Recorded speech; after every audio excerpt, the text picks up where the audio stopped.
Amen. And then, Isaiah 43:19 to 20. Isaiah 43:19 to 20.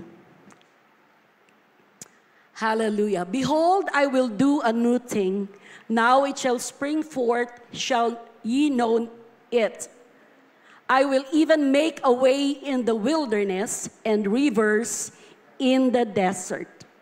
The beasts of the field shall honor me, the dragons and the owls, because I give waters in the wilderness and rivers in the desert to give drink to my people, my chosen people. Praise the Lord. Diyan po natin hahanguin ang salita ng Panginoon sa umagang ito at nais ng Panginoon na muli tayong paalalahanan. Amen. Alam natin mga kapatid na sa buhay na ito, the only reason why we are still here today attending services because we need God. Sabihin natin lahat, I need God. And so, nais ko kayo kausapin sa mensaheng ito na pinamagatang God in the barren places.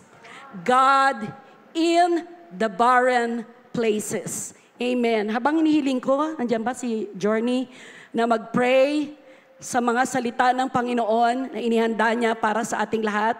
Amen. Alam ko na may gagawin ang Panginoon sa bawat isa sa atin, and so we must be receptive to the Word of God. We must listen to the voice of God.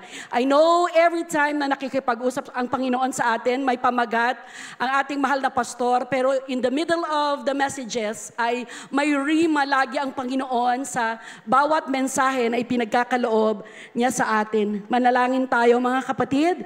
Iyuko natin ang ating ulo at please pray for me mga kapatid. Ang kalakasan ng Panginoon ipagkaloob niya at anointing ng Panginoon. In Jesus' name.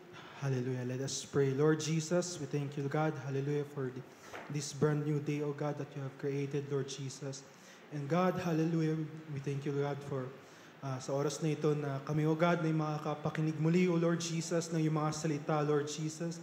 Hallelujah. And Lord, prepare our hearts, prepare our mind, our soul, and spirit, oh God, to receive your word, Lord Jesus. Hallelujah. And Lord God, anoint, oh God, your servant, O God, who will deliver your message, Lord Jesus, Gemma Banyas, O God.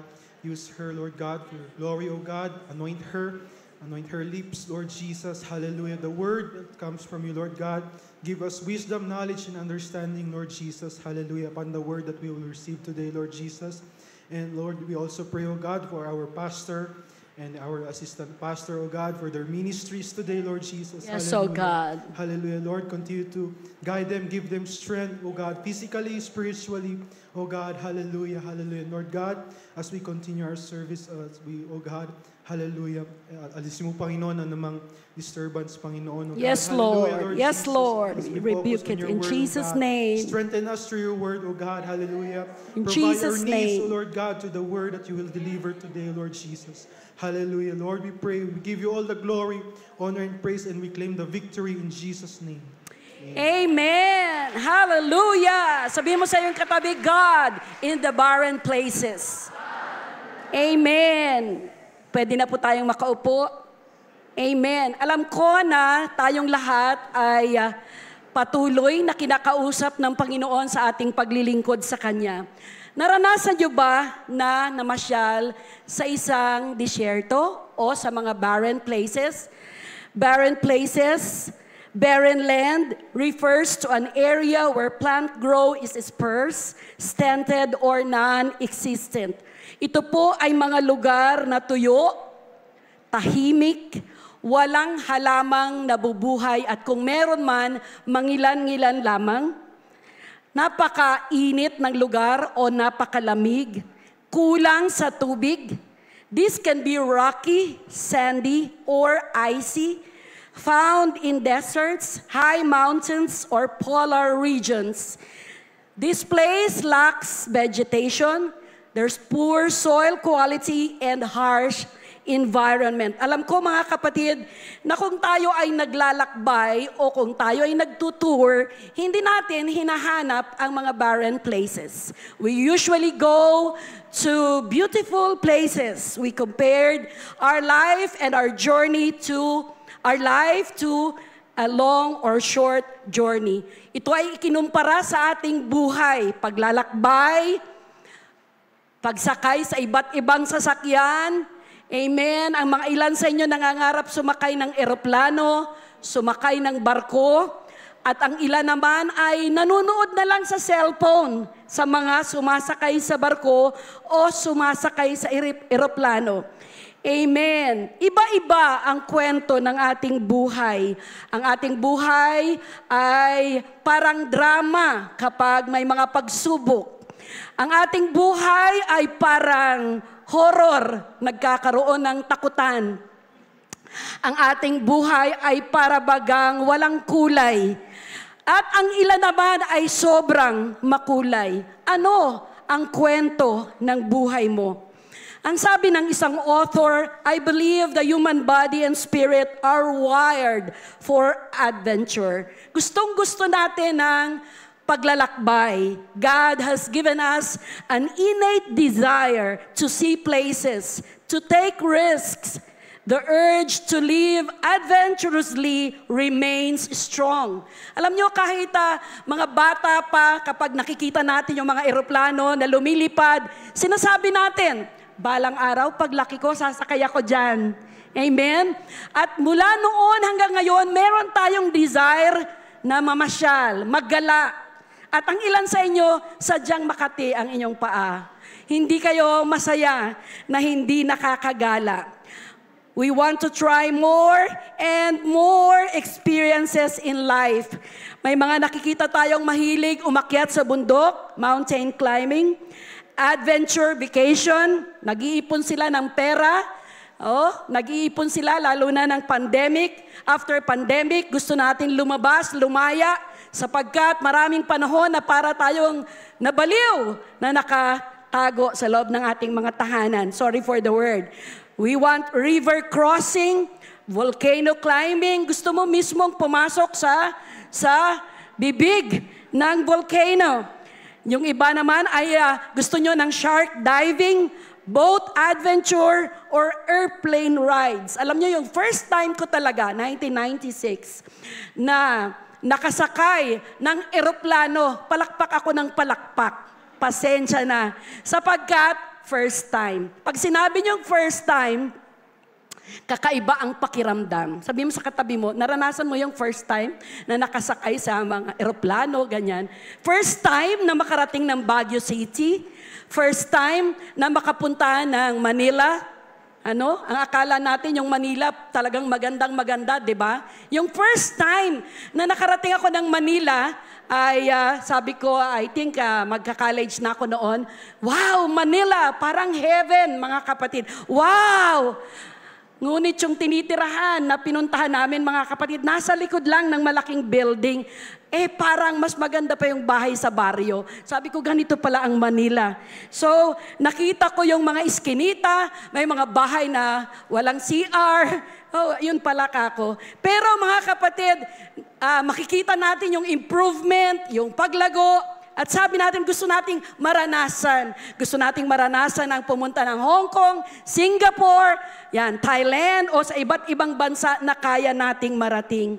At sabi ko nga kanina, ay meron namang, dahil walang-wala, sa cellphone na lang tayo nanonood ng mga adventure. Some wants to experience danger themselves. We want to experience bundok, kapatagan. Gusto natin yan maranasan. Challenging adventure, fun-filled trip, happiness, pleasures, kabahagi ng ating puso. Hinahanap natin yan kung kaya natin. Amen, mga kapatid. Huwag nating hangarin pag di pa natin kaya. Amen ba, mga kapatid? Hanggat ipagkaloob ng Panginoon, doon tayo. Yun ang malaking pasasalamat bilang Kristiyano, sapagkat kontento tayo kung ano yung pinaparanas ni Lord sa atin. Palakpakan natin ang Panginoon. Amen. People are looking for the ultimate challenge. An adventure that gives purpose and meaning to life in a time when luxury has not been the handmaiden of happiness we thought it would be. Gusto natin mga kapatid yung ultimate challenge ng buhay natin na tayo ay makakaranas ng iba't ibang karanasan, makarating sa iba't ibang lugar, mapaligaya ang puso habang ikaw ay naglilingkod sa Panginoon. We crave a challenge that is worth dying for. Challenge na parang kahit bigay buhay, willing ka, maranasan mo lang. Alam niyo mga kapatid, sino ba naman sa atin ang malakas ang loob? Kahit nga yung sumakay ng bus, noong unang panahon, parang kabang-kaba ka.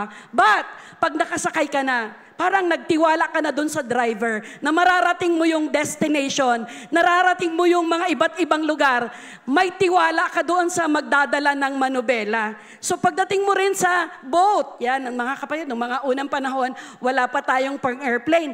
Ayan, sakay tayo sa boat. Pero pag sakay mo doon, makita mo yung vast dagat na sobrang lawak at sabihin mo, wala akong kaligtasan dito pag may nangyari dito. So ang hinahanap mo kaagad, pagsakay mo sa boat, yung life vest.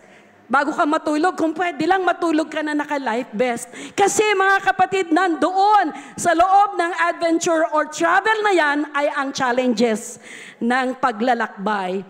But the greatest journey or adventure of all is our Christian life. Alam niyo mga kapatid, ang pinakadakilang paglalakbay ay makilala mo si Kristo bilang personal na tagapagligtas. At nang makilala mo siya ng lubusan at minahal ka niya at minahal mo rin siya, tumugon ka sa tunay na kaligtasan na iniaalay sa iyo ng Panginoon, ay ito na yung pinakadakilang adventure ng buhay mo. Pinakadakilang paglalakbay ng buhay mo na ikaw ay maging anak ng Diyos. Glory to God. God has perfectly tailored adventures for every person on the planet Earth.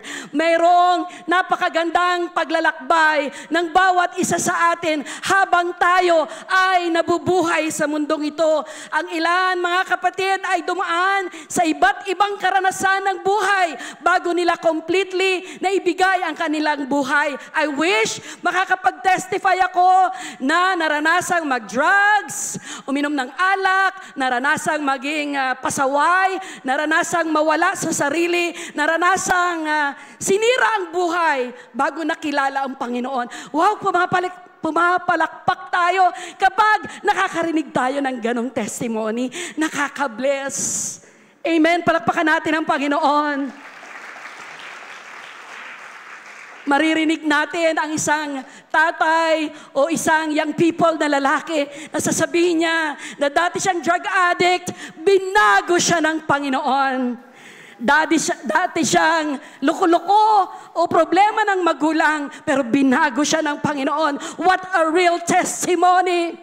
I remember mga kapatid sa isang krusada na sila'y nangangaral at sila'y nagpapatotoo. At ngayon, tinawag nila ang isang tatay na nag-testimony. Ang sabi ng isang ama, ako ay dating sugarol, ako ay dating babaero, ako ay dating siraulo, loko-loko, binago ako ng Panginoon.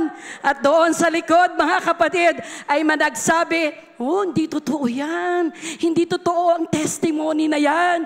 Pinapaikot lang nila ang tenga namin. Hindi totoo yan. Pero yung katabi niya, sabi niya, totoo po yan. Sapagkat yung nagsasalita po, tatay ko. Palakpakan natin ang Panginoon. Our greatest adventure is our Christian life. Hallelujah. Some are more risky adventure. Some even demand our life. Some even demand our time. But remember this, you too will experience barren places. Alam niyo mga kapatid, napakaraming paglalakbay na mararanasan natin sa buhay na ito na para bagang hindi tayo makakarating sa ating destinasyon. Marami tayong karanasan na para bagang hindi natin kayang abutin ang kalooban ng Panginoon sa ating buhay sapagkat dumadaan tayo sa mga barren places. Barren places, dying places, losing our passion, isolation mode, full of excuses, negative finder, napakaraming barren places. Some will go through barren places bago kayo totally nagsusurrender ng buhay nyo sa Panginoon. You will go through barren places even you are in the church. You will experience barren places even you are a faithful child of God. Palakpakan natin ang Panginoon. Exodus 13:18, you will experience wilderness or desert. Hallelujah. But God led the people about through the way of the wilderness of the Red Sea. And the children of Israel went up, harnessed out of the land of Egypt. Alam natin ang kwento, mga kapatid, ng mga anak ng Diyos, ang mga Israelites, nung sila'y lumabas sa Ehipto para sila ay maligtas at maiba ang kwento ng kanilang buhay. Alam natin for how many years? For 40 years ay naging slave sila, under bondage, mga kapatid, sa mga Egyptians. And it's time to be delivered and it's time to experience freedom. But God led them to the wilderness. Wilderness, dry environment characterized by extremely low rainfall, a high rate of evaporation, and the sparse vegetation. Walang buhay. It can be hot or cold and so harsh condition. Dryness, extremely low pressure. Meron ba kayong picture ng disyerto? Alam nyo mga kapatid, ang tuyo na mga lupa, tuyong paligid, walang hangin, sobrang init o sobrang lamig. God usually lead us there, dry, lonely, weak, no money, walang pera, awante kwarta. Amen. Thank you. No one cares. Walang dumadalaw. Walang nagpipray. Walang nagsasabing kailangan ako o mahalaga ako. Times of despair. No one really understands. Kung ikukwento ko yung buhay naming pamilya, ay hindi nila ako mauunawaan. Negative world, negative experiences, lie, betrayal, illness, dying. Mga kapatid, you will go through the barren places. Hagar experienced this. Sino ba si Hagar? Hagar is an Egyptian maid or slave of Zara. Alam natin ang kwento sa Biblia, mga kapatid, na nangako ang Panginoon na magkakaroon ng anak si Abraham and Sarah. Napakasarap pakinggan sa mga mag-asawa na wala pang anak, na merong promise si Lord na magkakaanak kayo. But still, you are waiting. You are waiting. And you pray, umiyak kayo sa Panginoon, maraming pagluha, maraming pagtatanong, and still, you are waiting. Just like Sarah, sabi niya, tumatanda na tayo, paano tayo magkakaanak? So, sa paghihintay, maraming nangyayari sa ating buhay. Napakahirap maghintay.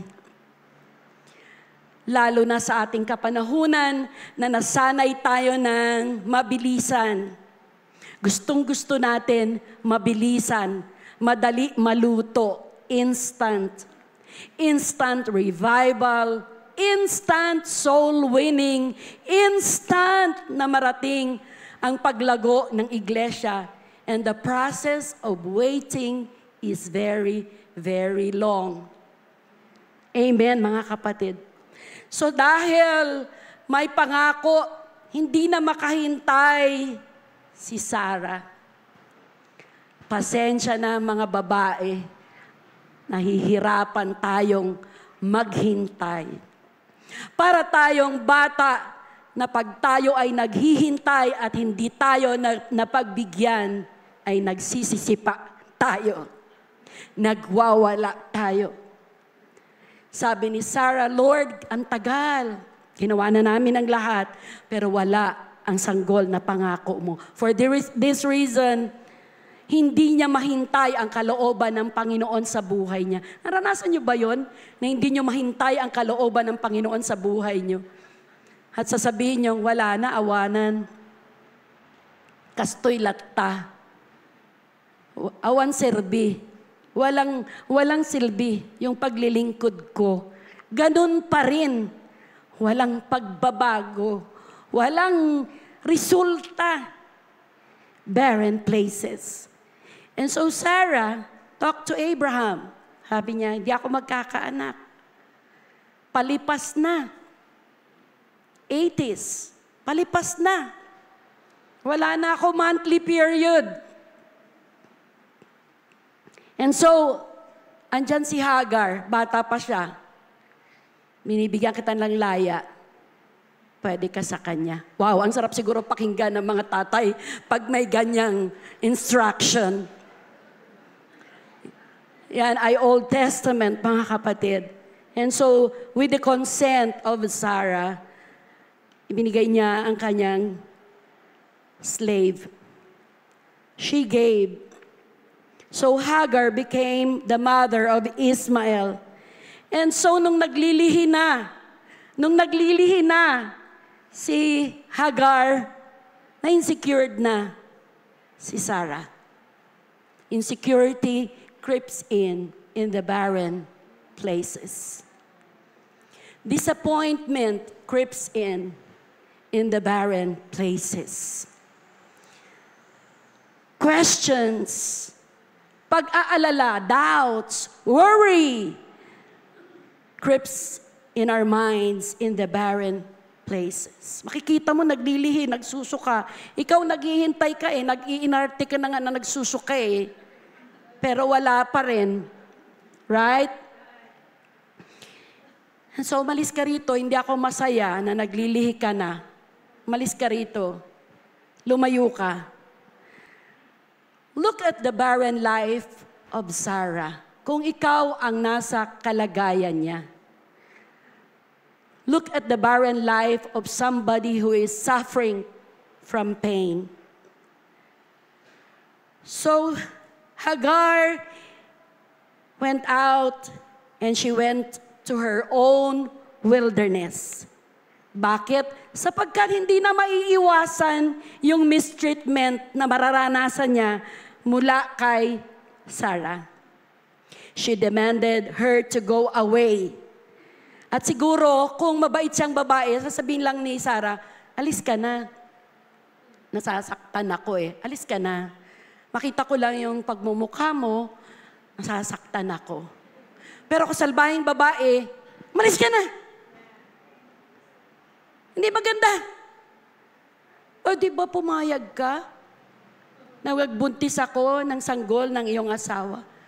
Bakit ganyan? Umalis ka na. Ayoko makita ang pagmumukha mo. See, both of them are in the barren places. Amen ba, mga kapatid? At alam nyo, nagulat ako Nagulat ako kasi usually, ang naririnig nating pangako ng Panginoon ay kay Abraham at kay Sarah lang. Pero nangako rin pala ang Diyos kay Hagar. Wow! Sabi natin lahat, wow! While fleeing, Hagar encounters the angel of the Lord at a spring in the wilderness. Sa sitwasyon na naglalakad siya sa mainit na lugar, dala-dala niya yung kanyang ipinagbubuntis. Hindi ko alam kung ilang buwan, kasi nagsisimula pa lang Alam niyo naman yung first trimester, mga nanay, yun yung pinakamahirap. Doon siya pinalayas. Young people, alam ko naririnig nyo yan. Hindi madali magbuntis. So 3 months or 2 months, hinang-hina siya na naglalakad sa wilderness, walang tubig, naaawa na siya sa sarili niya at mamamatay na siya. Hinang-hina, walang pag-asang mabuhay. The angel asked her where she came from. Saan ka nang galing? Tandaan mo kapag ikaw ay nasa valley of the shadow of death, maaalala mo, saan ka nang galing? Dati kang malusog. Dati kang malakas kumain. Where have you been? Saan ka nang galing? And where are you going? Yan ang dalawang tanong kapag ikaw ay nasa barren places. Sino ka? Saan ka patungo? Saan ka pupunta? Amen, mga kapatid. Are you with me? Then tell her to return. Ang sabi ng angel, balik ka. Balik ka sa amo mo. Nandun ang buhay. Nandun ang sagana. Nandun ang pagkain. Balik ka doon. Sabi niya, hindi niya ako tinatrato ng maayos. Pero ang sabi ng Panginoon, balik ka. And Hagar named her son Ismael, or this is the name given by God, meaning God hears, because the Lord has heard her cries of distress. A divine encounter in the barren places. An angel of the Lord comforted her and promised a multitude of descendants through her son. She named that angel El Roi, meaning the God who sees me at the barren places. Sabihin natin lahat, wow. El Roi, the God who sees me at the barren places. After Isaac's birth in Genesis 21, Hagar and son Ismael are sent away of Abraham. Mas masakit. Nung una, si Sarah ang nagpali sa kanya. At nung nanganak na si Sarah, yung lalaki na ang nagpalaya sa kanya. Hagar wanders in the wilderness and runs out of water, leaving Ismael under a bush to die. God hears the boy crying and sends an angel to Hagar from heaven. Wow! Nakikinig pala ang Diyos. Kahit makasalanan ka, kahit sino ka, kahit mali yung nagawa mo. Alam naman nating mali yun eh. Mali yung daladala niya. Dahil sa pagmamadali ni Sarah.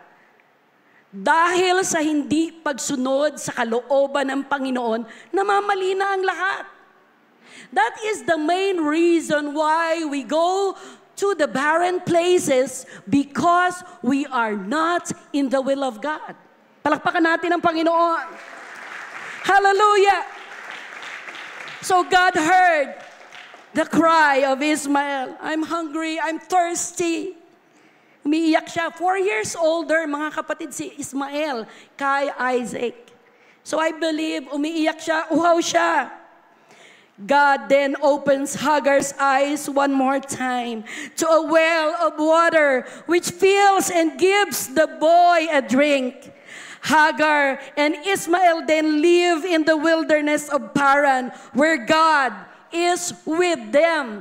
Alalahanin natin, mga kapatid, na tumira sila sa barren land, but God never failed them. Hindi sila pinabayaan ng Diyos. Silang mag-ina ay nabuhay sa Paran. Hindi man lang sila pinabayaan ng Diyos. God will provide in the desert. God sustained Hagar and Ismael and saved their lives. Again, God promised again to make a great nation. Hagar is recognized the matriarch of the Arab people. Her story highlights mistreatment, resilience, divine intervention, and God's attention to suffering. Mga kapatid, naaawa ang Diyos sa mga inaapi. Are you there? Are you listening to the Word of God? Number 2, mga kapatid, Luke 8:22-23. Now it came to pass, now when Jesus heard these things, he said unto him, Yet lackest thou one thing. Luke 8:22-23. Now it came to pass on a certain day that he went into a ship with his disciples, and he said unto them, Let us go over unto the other side of the lake. And they launched forth. But as they sailed, he fell asleep, and there came down a storm of wind on the lake, and they were filled with water and were in jeopardy. Alam natin ito, mga kapatid, paborito nating mensahe, naririnig natin sa ating mahal na pastor, na naglakbay ang mga disciples kasama nila ang ating Panginoong Jesus. After a long day of teaching of our Lord Jesus Christ, sinama niya sila, tara doon sa kabilang, let's go to the other side. Mga kapatid, spiritually speaking, when you go to the other side, other chapter of your life, ay mayroon uling challenges ang buhay. The storm erupts habang nandun sila sa boat. A sudden, furious storm arose with waves breaking over the boat. Nearly, halos mabaliktad, mga kapatid, yung boat. Mga kapatid, hindi pa siguro natin naranasan na tayo ay nakasakay sa barko na parang tataob. Hindi pa natin naranasan. Naranasan namin yung sobrang bilis ng barko, nakikita mo yung malakas na tubig, pero hindi ko naranasan talaga yung danger sa barko. Mga kapatid, matinding takot. Disciples fear, despite being experienced fire or fishermen, they were terrified that they would drown. Malulunod kami. Malulunod. Isa sa barren places ang malunod. Waking Jesus, they woke Jesus, Teacher, don't you care? Panginoon, concern ka ba sa buhay? Magkasunod yung storm natin this week, mga kapatid. Ano yung pangalan niya? Nando and Ompong. Nando nung Monday, mga kapatid, papunta po kaming Pangasinan. On our way to Pangasinan, ay nabasa ko na po sa Facebook na sarado yung Canon at bukas ang Marcos Highway, pero mayroong danger, barren places. So mga kapatid, habang kami ay pababa ng Pangasinan, ay nakita ko po na sobra yung traffic. And maya-maya ay nakita namin yung ambulance. Sunod-sunod sila. So na-witness namin, mga kapatid, nakita namin yung 2 o 3 sasakyan na nayupi, at nakita namin yung parang tank ng gas, ng gasoline na maliit lang siya, hindi kalakihan, yupi yung harapan niya. Oh, barren places. Nakakatakot, nakakakaba. Maaring kahit babae ka o lalaki ka, mararamdaman mo ang kaba kapag mayroong danger, mayroong delikadong sitwasyon ng buhay. How long we will face uncertainty, the lack of clarity and closure, endure the pain and grief. How long mananatili kang takot na takot, may nervyos, may pag-alala. Your souls are ready to shut off. May nervyos ka talaga, may kaba ka. Are you ready to die? Tinatanong mo na yan sa katabi mo pag may danger, are you ready to die? O wag muna, hindi pa ako nakakapag-asawa. O hindi pa ako nagkakaanak. o hindi pa kami nakakapagpatayo ng bahay? Are we ready to die? Are we ready to be buried in the water? Alam niyo, pag nasa barko kayo, ang hirap hanapin. Pag nadisgrasya, ang hirap ng mga hanapin yung mga nalulunod.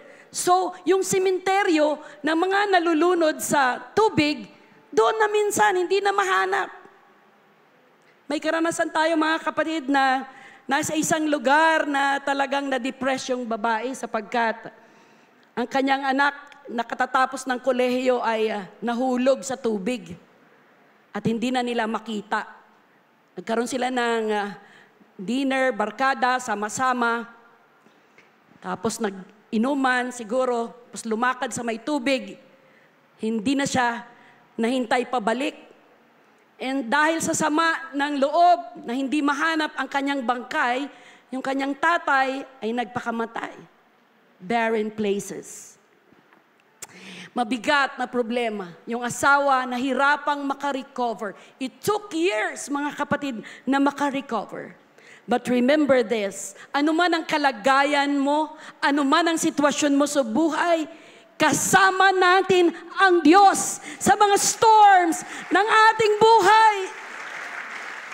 Tinawag nila ang ating Panginoong Hesus, Panginoon, don't you care na tayo ay malulubog? Don't you care na may problema kami? Ayaw naming mamatay dito sa dagat.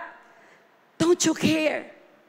Hindi ko alam kung anong isinagot ni Jesus Christ, ni Jesus. Tumayo siya. At bilang tao, maaaring sabihin niya, ba't kayo nag-aalala? Pero bilang Diyos, tumayo siya mga kapatid. At sinabi niyang, peace, be still. Kinausap niya ang tubig, peace, be still. Amazing, sabi ng mga disciple. Amazing, amazing. He rebuked the wind and commanded the sea, peace, be still. Alam niyo, pag may problema kayo, mga kapatid, nakasama mo ang Diyos, alam mo naman ang sasabihin niya kalma. Sabi mo sa katabi mo, kalma. Don't worry. Relax. Sabi mo sa katabi mo, relax. Alam niyo ba, pag may mga namamatay at mahal mo sa buhay, narinig mo na namatay, so close to your heart, minsan mas nauuna ka pa na mamamatay.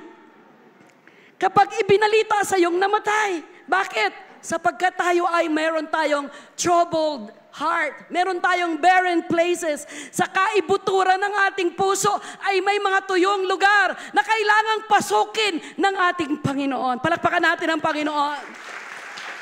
Hallelujah. A great calm. Hallelujah. Kaya ang sinabi ng mga disipulo, who is Jesus? Who then is this that even the wind and the sea obey Him? Oh, this is the demonstration of the power of my God. He is the authority over all His creation. Sabi nga ng isang awit, I know the master of the wind. I know the maker of the rain. He can calm the storms and make the sunshine again. I know the master of the wind. Palakpakan natin ang Panginoon. Every time na nagta-travel tayo mga kapatid, dadaan tayo sa Quezon, dadaan kami ng Marcos Highway. Lagi kong sinasabi sa Panginoon, into thine hands, I commit my life. Bakit mga kapatid? Kahit nakasakay ka sa bus, nakasakay ka sa jeep, nakasakay ka sa eroplano, o nakasakay ka sa barko, kahit saan, nasa bahay ka, you must commit your life to Jesus. And we know, He is the master of the wind. Palakpakan natin ang Panginoon. Oh, hallelujah. Nung Friday, naramdaman nyo? Friday ng gabi, naramdaman nyo? Napakalakas ng hangin. Halos ililipad ang bubungan ng ating mga tahanan. Nando kami sa taas, mga kapatid, dama ko yung paggalaw ng building. Parang may earthquake. I know na God is in the wind. Palakpakan natin ang Panginoon. Oh yes, nung nag-post ako mga kapatid ng red-orange na clouds, sunset, dalawa ang nag-message, sabi niya, Ma, mag-pray tayo. Sabi ng matatanda, pag ganyan daw ang kulay na may kahalong blue, red, orange, blue, may dilubyo daw. Oh, in Jesus' name, nagpray ako. I know the master of the wind. Palakpakan natin ang Panginoon. I know the maker of the rain. He can calm the storms and make the sunshine again. Alam niyo mga kapatid, this world is not our home. We're just passing through. Ano man ang nangyayari sa Pilipinas, the Lord is talking. We are in the barren places of our country right now. Hindi natin maidi-deny, we are affected. Sabi nga, kahit yung ating grocery, may tax. Kahit yung ating pagkain, may tax. And we are part of these crises in our nation right now.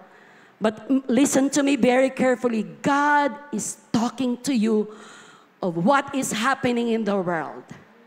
Kinakausap tayo ng Panginoon. We are in the barren places. Sabi nga ng isang nag-conclude ng nangyayari dito, mga kapatid, let's pray for our president. Sorry, alam ko po iba-iba ang ating mga naiboto. Pero let us pray for our president. Palakpakan natin ang ating Panginoon. And last, 1 Kings 9:9-13. Buksan po natin yan. Napakaganda po ng paalala ng Panginoon sa mga bersikulo na to. Akyat muna tayo sa verse 4. Sister Zapata. Amen. But he himself went a day's journey into the wilderness and came and sat down under a juniper tree, and he requested for himself that he might die. And it is said, it is enough. Tama na. Sobra na. Now, O Lord, take away my life, for I am not better than my fathers. Verse 5, and as he lay and slept under a juniper tree, behold, then an angel touched him and said unto him, arise and eat. When you go through this experience, gusto mo nang mamatay. Sinong nakaranas magsabing, gusto ko nang mamatay? Ito po ay isang barren places in our lives. We want to hide from all our problems, from God, from our enemies. We want to hide from our failures and weaknesses. And so listen to me very carefully. It's okay not to be okay. Brother Jojo, it's okay not to be okay. Brother Isaac, where are you? It's okay not to be okay. Bakit? Kahit ang mga anak ng Diyos nagsasabing, I want to die. Pero ang sabi ng angel, bangon ka, kain ka, kulang lang yan ng kain. Palakpakan natin ang Panginoon. Hallelujah! Matinding pagpighati ni Elijah. So, dahil sa tindi ng kanyang problema, tumakbo siya sa isang kuweba. That's the third barren places. Pag ganyan naman yung kuweba na pupuntahan ko, gusto ko yan. Hallelujah. Yung madilim naman, hanap kayo ng madilim. Yung matinding pighati, siya'y humiling sa ganang kanya, na siya'y mamatay na sana at magsabing, enough, Lord! Tama na, Lord, ang kabi-kabilang mga problema. Tama na, Lord, ang kabi-kabilang pighati.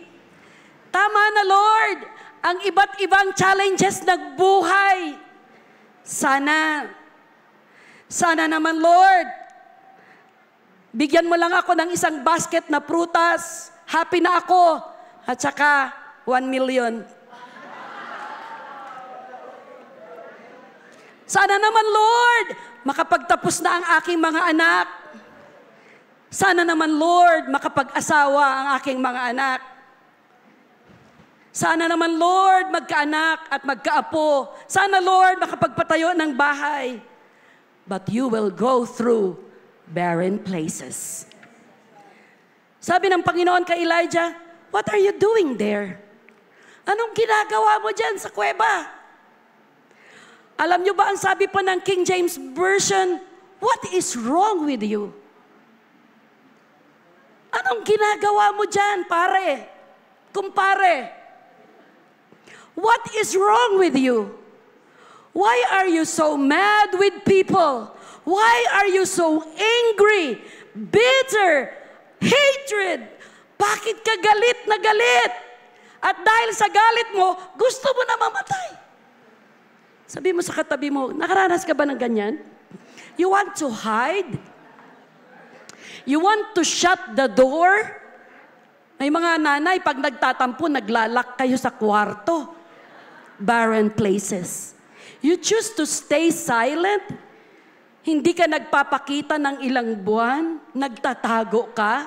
Para bang alam namin na may problema ka? Pero wala kaming alam. Sabi natin mga kapatid, wala kaming alam. Sabihin nyo, wala kaming alam. Ang ganda-ganda ng ngiti mo. Meron ka palang barren places. You cry until. At ito, naging trending ito sa Facebook. Sabihin mo, pagod na pagod na pagod. Pagod na pagod. Pagod na pagod na pagod na ako. Paramihan tayo mga kapatid. Pakisabi, pagod na pagod na pagod na pagod. Napagod na pagod na ako. Sorry mga tatay ha. Alam ko sinabi yan ng misis nyo sa inyo. Pagod na pagod na pagod ako. Huwag niyong i-reel sa akin yan. Enough is enough. We blame others for not pulling us out of the grave. Bakit sila? Ang ganda ng kanilang pamilya. Pag pinupost nila sa Facebook, lagi sila kumakain. Bago ang kanilang sasakyan. Ganda ng kanilang bahay. Mga kapatid, maging inspirasyon lang natin yung mga napapanood natin sa Facebook. Huwag tayong magwala kung wala tayo noon. Palakpakan natin ang Panginoon. Hallelujah! Di man nila ako dinadalaw, di man nila ako binibigyan ng prutas, di man nila ako binibigyan ng tinapay. Mga kapatid, kung hindi ka nila binibigyan, bili ka na lang mag-isa.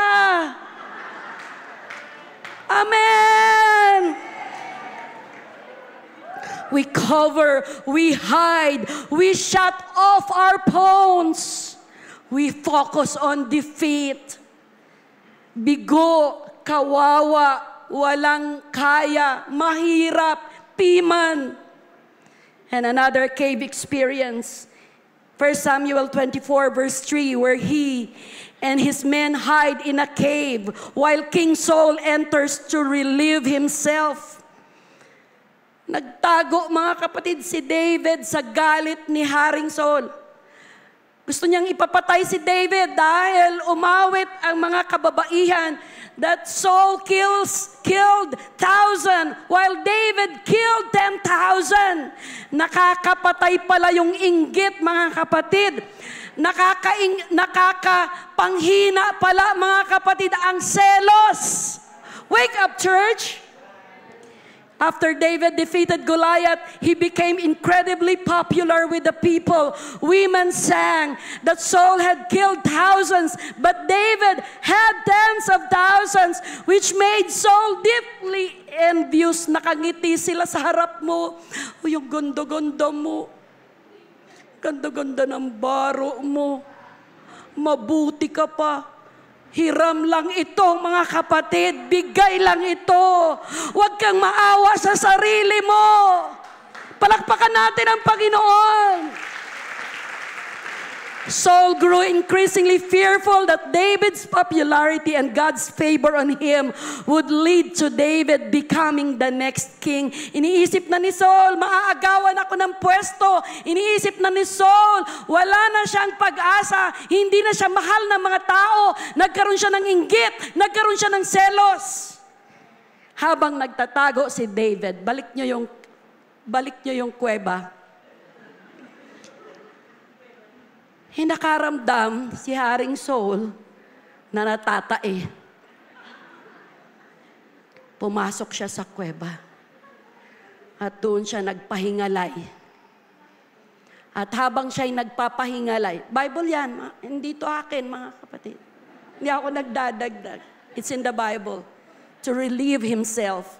Tinaggalog ko lang, kayo naman eh. Sabi ng mga sundalo ni David, patayin mo na.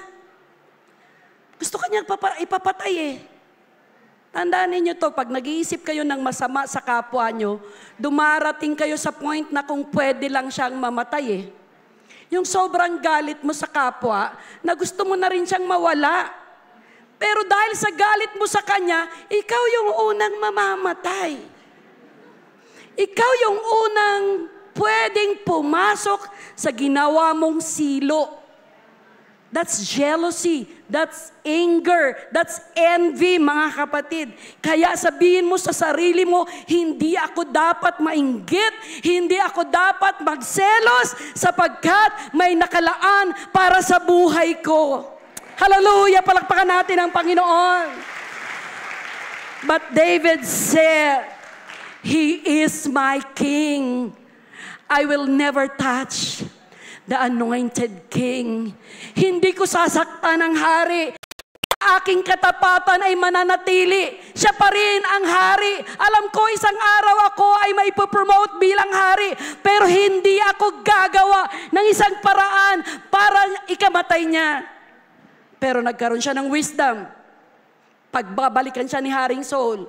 Kaya kumuha siya ng knife or bolo o ano ang ginamit niya. Ginupit niya yung kanyang robe, royal robe.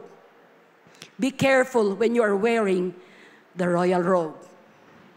Somebody is looking and trying to get that royal robe from you. That's another message. He refused to kill King Saul. Instead, he cut a piece for Saul's robe as proof he could harm him, but he didn't. Last, mga kapatid, Psalms 73, 2-5.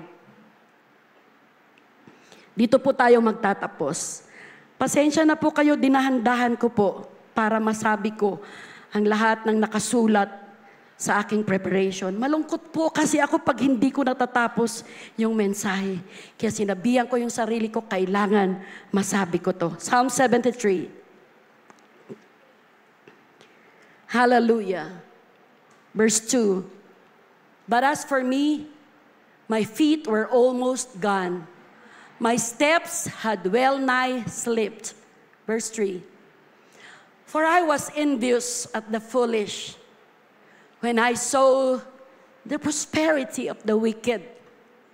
For there are no bands in their debt, but their strength is firm. Tuloy-tuloy na tayo, verse 5. They are not in trouble as other men. Si David, nakita niya ang kasaganaan ng mundo. Nakita niya ang kasaganaan at kayamanan ng mundo. Ang pag-unlad ng kanyang mga kapitbahay. Ang pag-unlad ng mga tao. But ito ang sabi niya, they are not in trouble as other men. Hindi man sila nag-aalala, hindi man sila concerned sa mga nangyayari sa kanilang buhay. Pero mga kapatid, hindi natutulog ang Diyos. Verse 6. Therefore, pride compassed them about as a chain. Kala mo kung sino sila na hindi mauubusan ng kayamanan. Violence covered them as a garment. Their eyes stand out with fatness. Yumayaman, sumasagana sila, pero wala silang Diyos. They have more than heart could wish. Nakita yun ni David.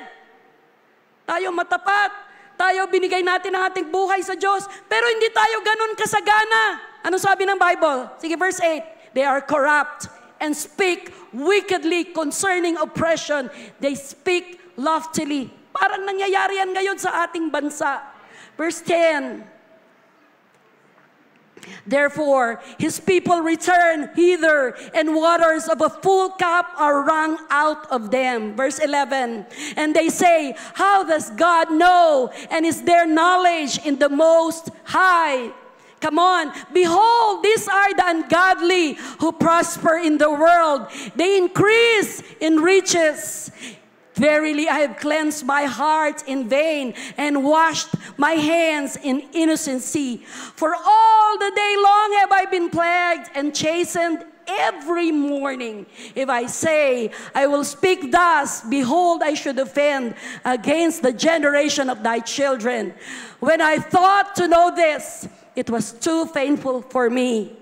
Until, sabi nating lahat, until I went into the sanctuary of God, then understood I their end. Palakpakan natin ang Panginoon. Church, you are not a loser. Your name is no longer loser. Your name is victory. Church, you are no longer defeated. You are victorious. Church, if you need something, if you need anything, help is on the way. If you are lonely, Jesus is the answer. If you are heavy, loaded with burdens and pain, Jesus is our release. My identity is victory. I will not dwell on these barren places. Don't let barren places define you. You are not alone. Make a decision to come out. Make a decision to come out. Tumayo tayong lahat, mga kapatid. Isaiah 43:19 once again says, I am making a way in the wilderness and streams in the waterland. God is the God of all comfort. God is the God of all healing and strength. Give your hardship, loss, empty homes, times of doubt and struggles in sin. Give it all to Jesus. Give it all to Jesus. Church, hindi ko alam ang inyong pangangailangan. I'm honest from my heart. I prayed mula 10 p.m. hanggang alas 2 ng madaling araw. I said, Lord, hindi ko alam ang pangangailangan ng iglesia. But God, I believe you speak to someone this morning. You have been in the barren places. You have been in the barren places. Habang humahanda at naghahanda ang ating mga singers, gusto kong umawit tayo ng patuloy na pagyakap ng Panginoon sa umagang ito. Kumusta ka sa araw na ito? Kumusta ang iyong spiritual life? Are you dying? Are you weak? Are you lonely? Are your hearts filled with heaviness? Give it all to Jesus. Give it all to Jesus. Sabi ng awit, are you tired of chasing pretty rainbows? Are you tired of spinning round and round? Wrap up all the shattered dreams of your life and at the feet of Jesus, lay them down. Give them all to Jesus. Nasa barren places ka ba sa araw na ito? O kung hindi man, maaaring hindi ngayon, darating ka sa kalagayang tuyong-tuyo at halos walang pag-asa. Lumapit ka sa Panginoon sa araw na ito. Habang umaawit ang ating mga singers, kung ano ang ipinapadama ng Panginoon sa inyo, lalapit po tayo sa Panginoon. Let us surrender our lives to Jesus and say, Lord, my identity is victory. Lord, I surrender those barren places. Lord, you know my heart. You know my thoughts. You know where I am today. You know our situation, our family, our needs. You know where we are today. Why don't you come to the altar and surrender everything to Jesus? Jesus is the answer. Jesus is the answer. Hallelujah. Hallelujah. In Jesus' name, in Jesus' name.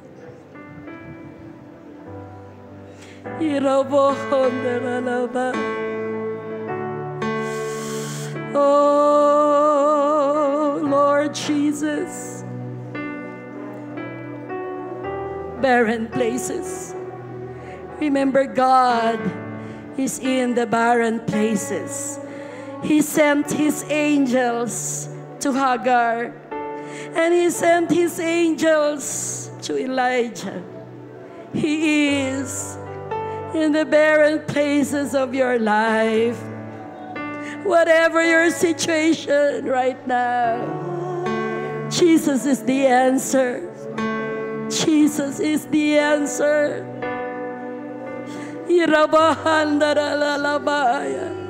Lapit tayo, taas natin ating dalawang kamay. Hayaan natin na i-minister tayo ng Panginoon in His still small voice.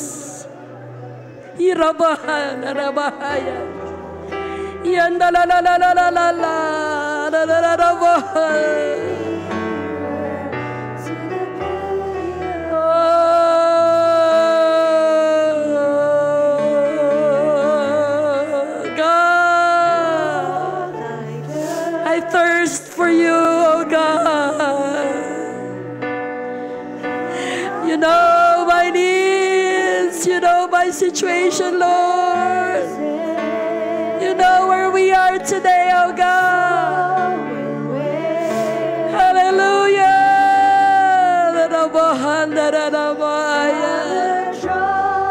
Hallelujah. Jesus.